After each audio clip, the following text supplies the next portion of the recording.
Hello, everyone. Welcome to Yachting USA. I am your host, Rick Thomas.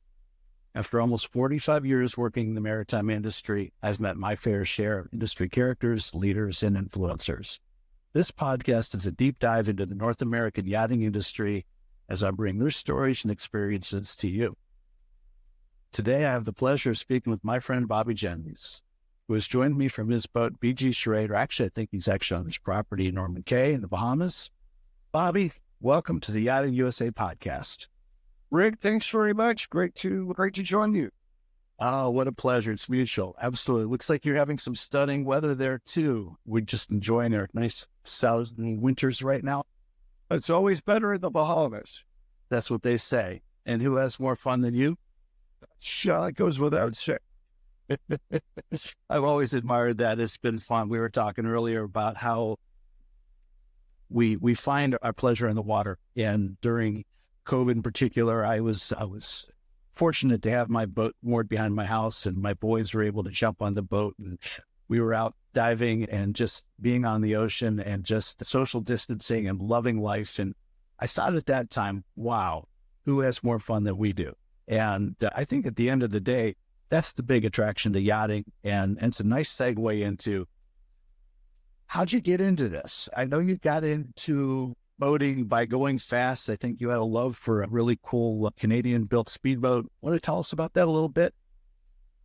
Like most Canadians, we all have summer homes up on the lake. And one of the things that we all love to do is collect old wooden boats. And I was lucky enough to be at the marina one day, and I had walked into the marina, and there sitting was Miss Canada 3. And for me, having had some experience in wooden boats, Miss Canada 3 was probably the most beautiful boat that I'd ever seen. And I inquired about her, and the marina owner had told me that the boat had just come in today and it was for sale. And what made the boat so special is it was the first Canadian boat to break the world speed record and win, in its day, the prestigious Gold Cup, which was raced on the Detroit River. And it was an amazing boat, and that started my whole wooden boat collection. Give us a perspective. What was that speed record? How fast was that boat going when it got that record?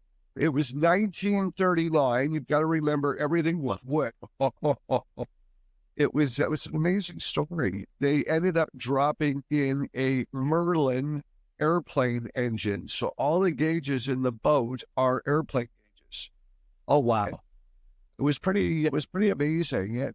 And then funny enough, I ended up buying the boat, and we would take it around the lake.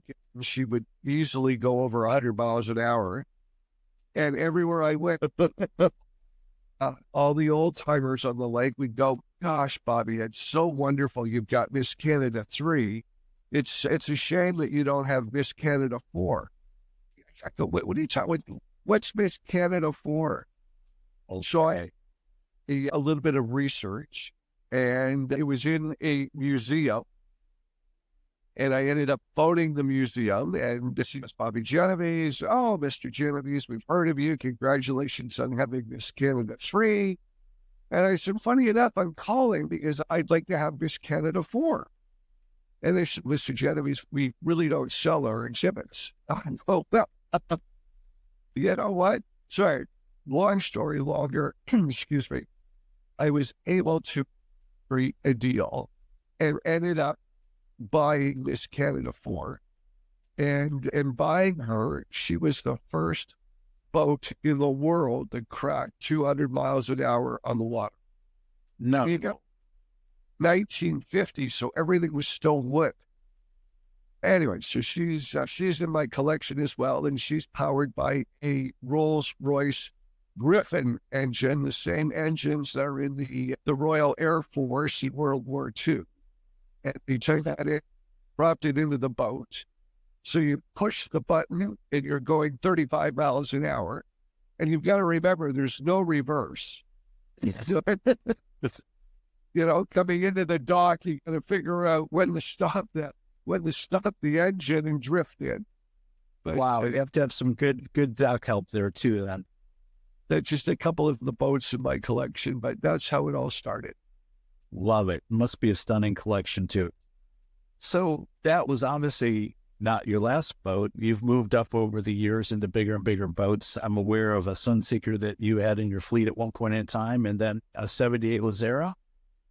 Yeah, the Lazaro really was my first forte into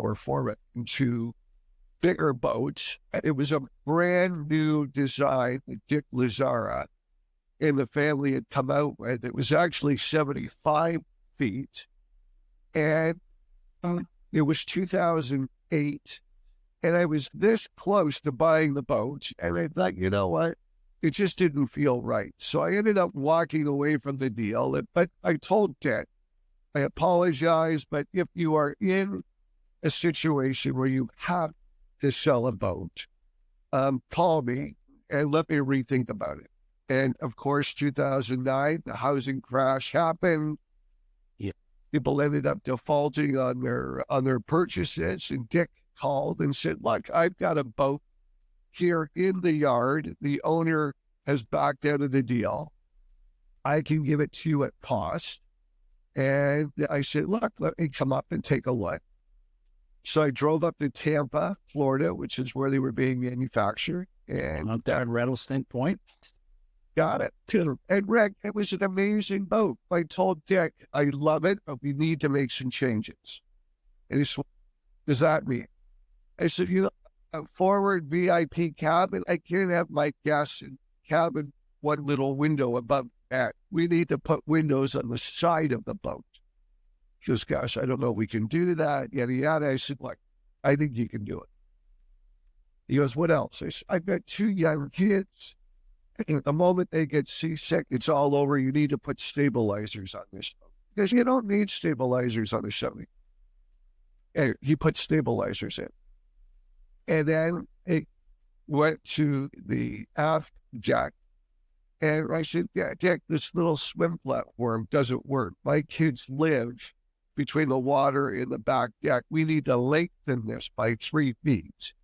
And I need to put a jet ski on it. I need to put an umbrella and a chair on it. This is truly a living area. It needs to be hydraulic so I can lift it up and down. Anyway, to Dick's credit, he made all of those changes. And there, for every boat after mine, they modified it to include all of those changes. So I feel like I had a little part. You certainly did. In fact, it's an interesting little segue and little fun fact that I was involved with Dick when they were designing the first Lazeras after the Gulf Star thing came crashing down. And we integrated those little davits in his boats that were up the upper flybridge deck. But then when it was time to put the swim platform lifts on, my company at the time, Nautical Structures, designed and built those. So I guess I should thank you for that impetus to bring that business to our table, because we've been doing that work with the Lazeras until they ended their business. And another little fun fact is 2 weeks from today, I'm up in St. Pete Beach sitting down at Dick Lazera's home having a conversation like this with him. Great guy in the industry, someone I've known for 36 years. I knew his dad. So cool business. I answered my question. You have met them, and wow, nice to see the circle come around. Buddy, isn't it though? But that Lazera, that was a small boat compared to what you've got right now, the 47-meter Feadship BG Charade. Well, yeah. So I truly, Rick, I still love that Lazara. I've sold it, but I'm actually in negotiations right now to buy it back. I loved that boat.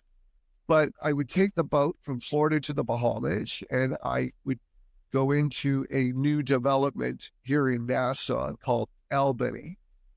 And as I went Marina in Albany, there was probably the next to Miss Canada 3. There was a boat called Charade, which had been owned by Paul Allen. And then Paul Allen sold it to Joe Louis. Yacht is the one that actually had created, Albany, with Tiger Woods and Ernie Els. And Rick, Charade was a classic Feadship. And it's really one of the most beautiful boats. The lines of that classic Feadship are spectacular. And I just promised myself one day I would love to own that boat. And I was lucky enough that day came around and I bought it. Congratulations. Look, it's been 10 years. Bought it in 2014. We've literally traveled around the world. It's been amazing for my kids. It's been amazing for me. Incredible adventures. It's been spectacular. So I have to ask, because I am aware that you have undergone at least 2 refits that I'm aware of. One was done at Director's Shipyard shortly after you acquired the boat. I think the second one was done while you had the boat in Thailand. Right. And I think there's a quote attributed to you that says something along the lines of, buy it done. Well, so let's touch that a little bit, shall we? Can we? Look, the problem with a refit is it just doesn't stop. I thought I got a good price on the boat, and I did. But sometimes relationships, the girl I'm dating is an architect and interior designer, and her nickname is Mrs. No Budget. And it was true. So she literally redid the entire boat, raising the ceiling, knocking out some walls, taking out the dining room, turning it into a bedroom. It just didn't stop. But to her, when it was all said and done, Superyacht awarded her, I think, number 5 or number 6 in the world for refits in 2016. The refit took 2 years to do. But at the end of it, the boat is spectacular. Fantastic. Yes, I saw that boat in Monaco, and she is gorgeous. She looked great at the dock, by the way. And it looked like you're having a great time over there with her. The refit experience, you, like I said, you did 2 of them that I'm aware of. You did some work in Thailand too. What was that like? It was through COVID. It was the right thing to do because the boat was stuck there and it couldn't move because of COVID, and most of the countries were closed. But there was an opportunity where the shipyard was open. But you can imagine trying to ship parts from North America, Europe to Thailand during COVID was an exercise in itself. Oh, yeah. There's obviously, you hate to say it, but a language barrier. Some things could have been done a lot better. When all is said and done, the boat needed a refreshing because at that point, the last refit had been 5 years earlier, or 6 years earlier. So it worked out. It worked out the way it was supposed to. Good. That's what you want. That's what you want. And these refit experiences for you as an owner, of course, when you talk about the unlimited budget and the time frame that happens under, so often I believe that is because you've got a moving scope and you've got trades that, don't perform or they can't perform, technologies that evolve maybe that becomes attractive, all of that. But that aside, there's always that conversation about buying a yacht new or buying a vessel and turning it into your vessel through a refit program. And to do it all over again, good path buying a classic established vessel and doing the refit, or what does that look like from the perspective of someone such as yourself? Oh, I think I went, Rick, I think I went into it a little naive. I thought I could do this and this within, as I said, you go in with a budget that you think you're going to spend. And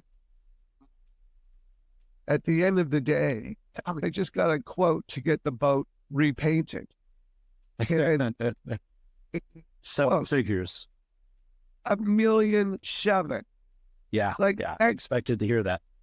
$1.7 million, and I'm thinking I can get 4 guys and myself and go down and probably paint that in a month or 3 weeks. And I'm thinking I did charge $1.7 million to paint a boat, and things like that shed me over the.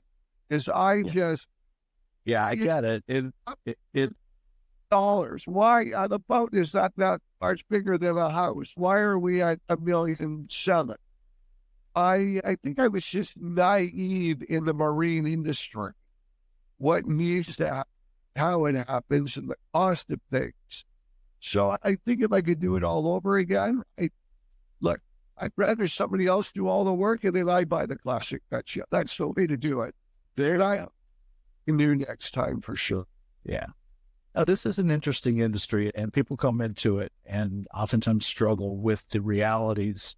Painting, for instance, is such a voodoo art because you're dealing with, I don't want to say esoteric finishes. What's acceptable to one is completely unacceptable to another, and the entity that's doing the paintwork has got to commit to making you satisfied. And I've seen some real, for no better word, shit shows happen, and fights break out over how many microns of particulate in a single square centimeter.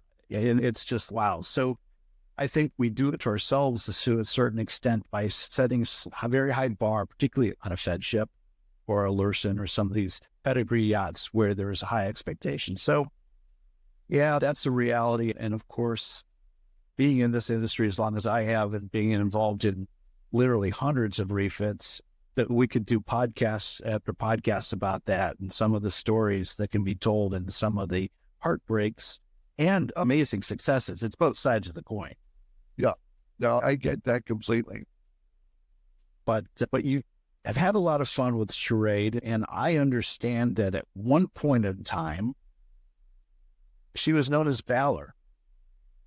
Yeah, that's a funny story. So one of my good friends is the creator and producer of Below Deck, which has become a worldwide phenomenon reality show in the yacht world. Yeah. So, and put the concept together and then phoned and said, Bobby, I want to use Charade for the TV show. And I said, you know what? It's not happening. It's my baby. Yeah, just got the boat. It's been refitted. It's like brand new. I'm not giving it to you. So he said, okay, no problem. Then a month or two goes by and he phones again and he said, look, Bobby, nobody will give me their boat to do this show. You have to help. I said, look, I just don't want to be associated with what happens. He goes, look, you're skiing March and April. Why don't you give me the boat March and April and we'll change the name of the boat so nobody knows? And I thought, you know what? How much money are you going to give me? So he gave me enough I couldn't say no to. And I said, okay, as long as you don't use Charade, the name, you can have the boat for 6 weeks. And it turned out to be a really profitable relationship for the two of us. So Charade became Valor, or Valor. Yep. Valor, okay. 3 different seasons. And actually 4 altogether. And it worked out well. I have no complaints. Fantastic. Because that's been interesting. I managed one of the boats a year and a half ago. It was a 50-meter Hasten that was in that show. And I do recall when that ended, we brought the boat back up to Rybovich, I believe, for some refit work and repair work. The owner was a little unhappy with the condition that the boat was returned in. And that became a real conversation, particularly from the yacht management's perspective, trying to bring the boat back into order for the client, and the client wanting to use the boat and being told we got some work to do before and that was interesting. But obviously the flip side is the boat's out there. It's in a really cool show produced by Bravo. And it's certainly in our industry. It's a lightning rod, the whole Below Deck thing. Absolutely.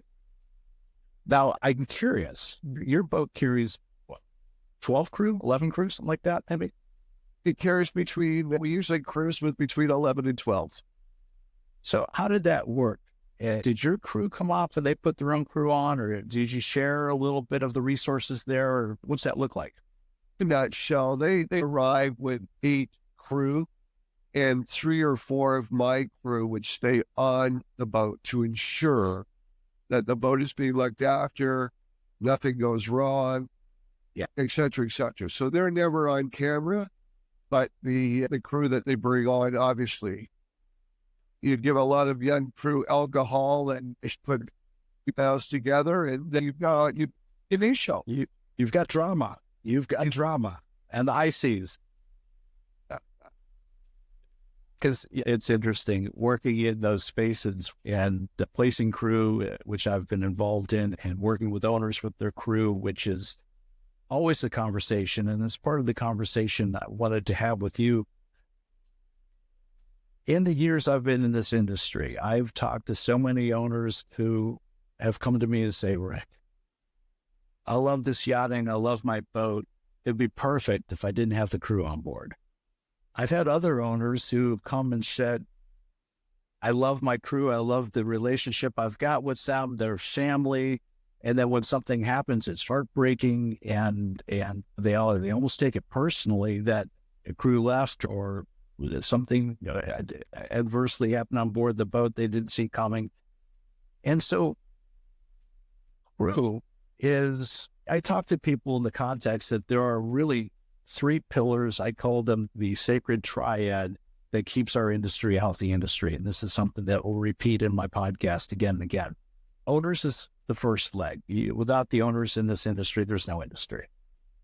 Crew is the second leg. You can't take the crew out and have an industry.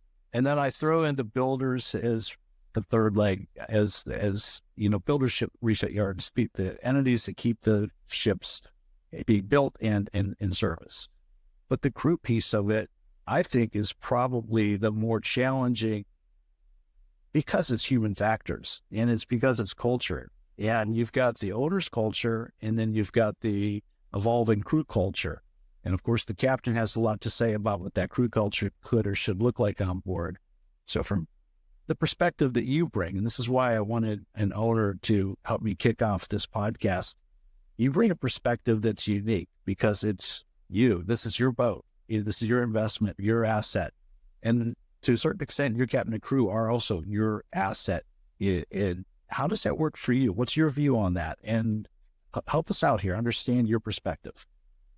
Everybody has their own style of managing their businesses, managing their whatever operations that they have going.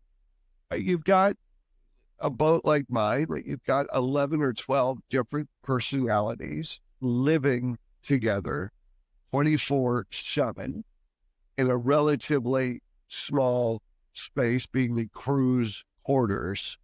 Yeah. And, I think by nature, I'm lucky enough that I am a people person. So I really try to involve our crew in with our guests. If we're heading to Norman's Key, we're going to dive the plane crash that happened there, Escobar's plane 100 years ago. And I want the crew to experience that as well. We're here. Let's get it off everybody's bucket list, including the crew. And by doing that, it just makes everybody a little bit more relaxed. I still want a professionalism mentality, but I do want everybody to have fun, be relaxed, but ensure that the service is there.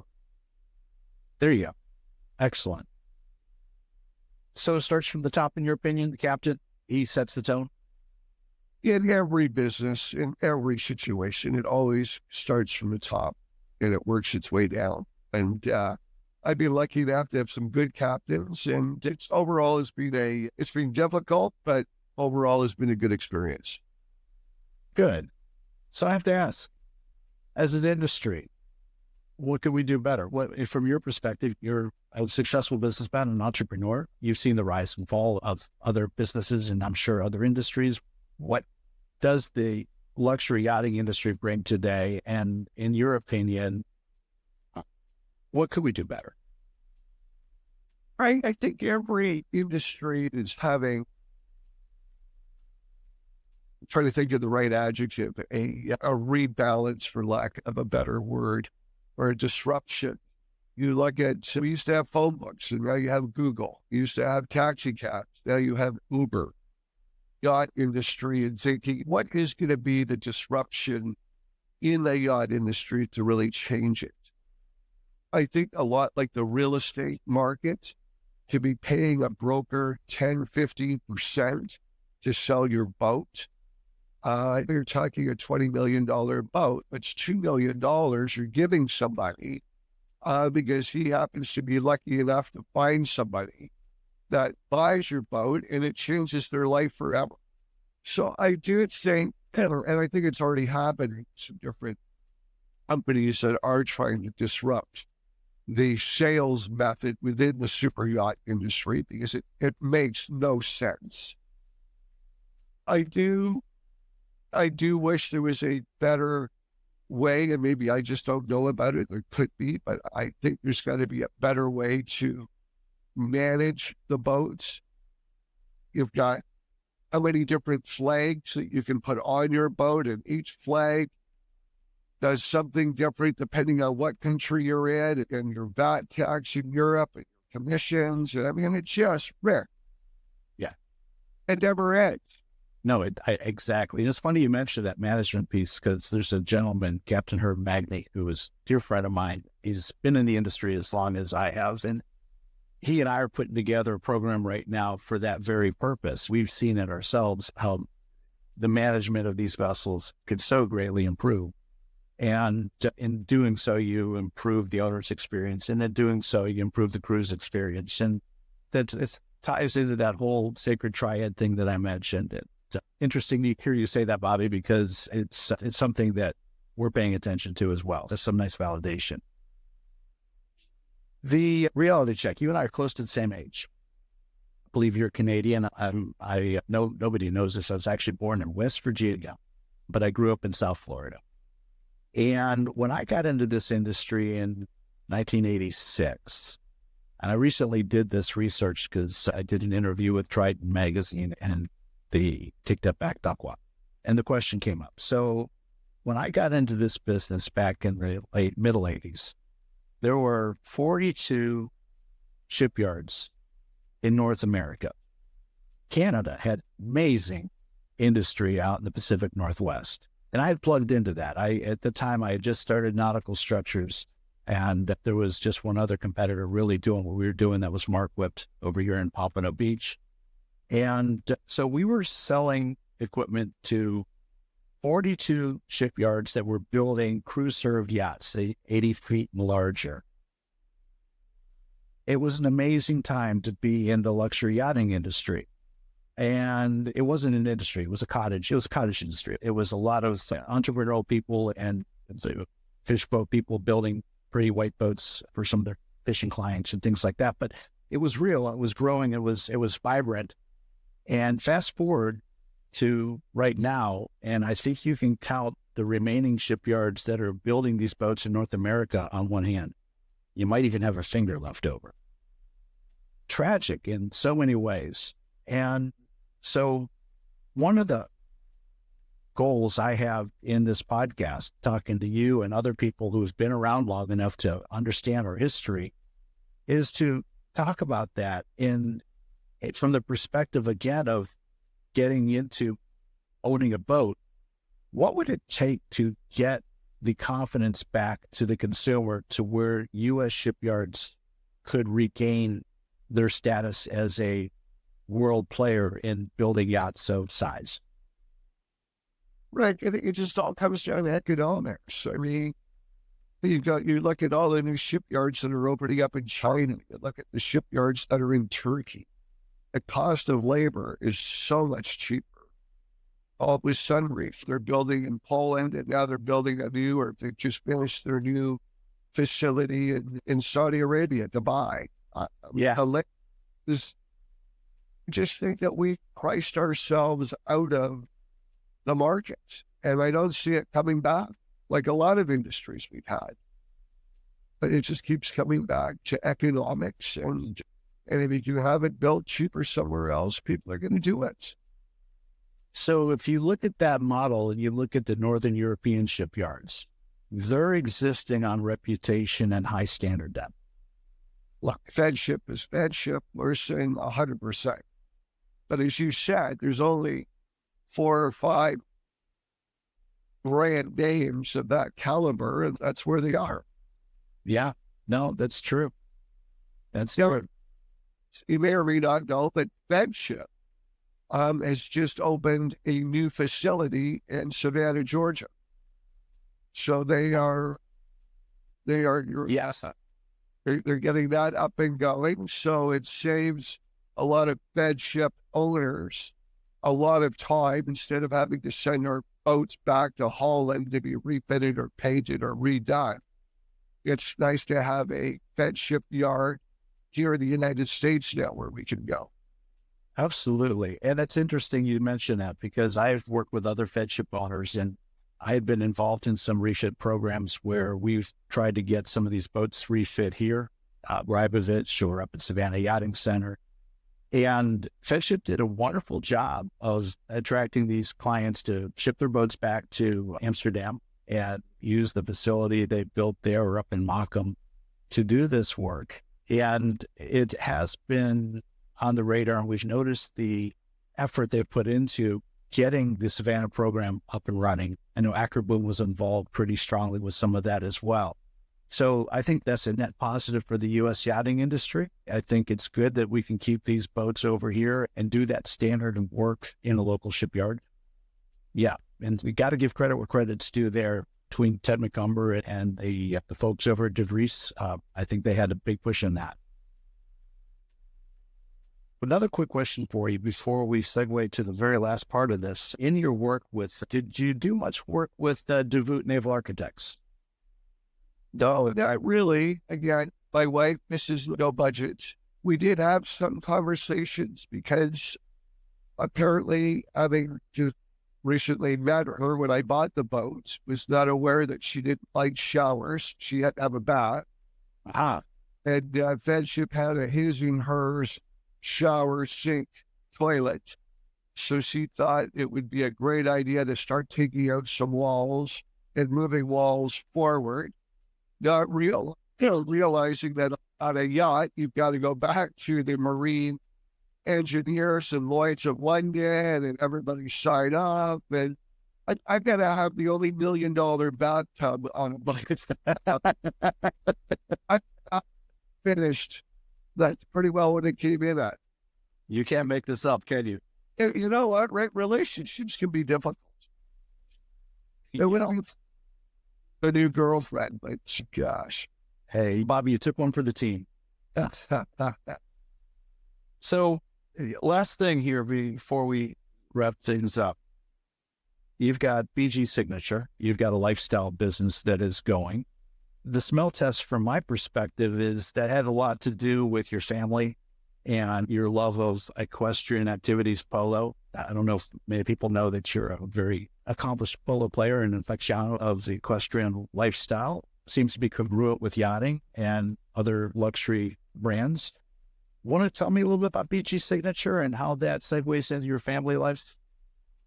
Rick, it got to a point where I've been incredibly blessed in the businesses that I've been involved in. And one tends to acquire antique wooden boats, yachts, homes, horses.